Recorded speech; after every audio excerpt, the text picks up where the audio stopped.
So a lot of people will criticize doing this on clinically low risk patients because the yield might be low. And I would say it's kind of like, why do you do mammograms on every patient? Well, most of the time you're not going to see anything, but we're doing it so that you can find the tumors. And you might only see one in 100 or one in a few hundred mammograms, but it's still important to do it. And it is true that most of the time the clinically low risk patients are genomically low risk. But it's important to find those ER positive basal patients. And I've seen several of them over the years. And these are people that would otherwise just be led down the rosy path of taking endocrine therapy and running the real risk of having a recurrence because they are essentially triple negative tumors. So even if you only get one of those out of 20 MammaPrints or 100 MammaPrints, BluePrints, I think it's worth doing.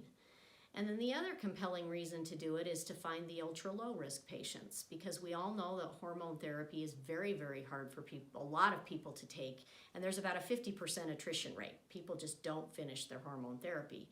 And wouldn't it be nice to identify those patients where at the 2-year mark, if they're still having hot flashes, still having bone pain, that you can just say, you know what, you can just stop. And you can feel good that you're going to have an equal outcome to a patient who maybe isn't ultra low for taking 5 years of endocrine therapy. So we should order it on all of our clinically low risk patients for those reasons.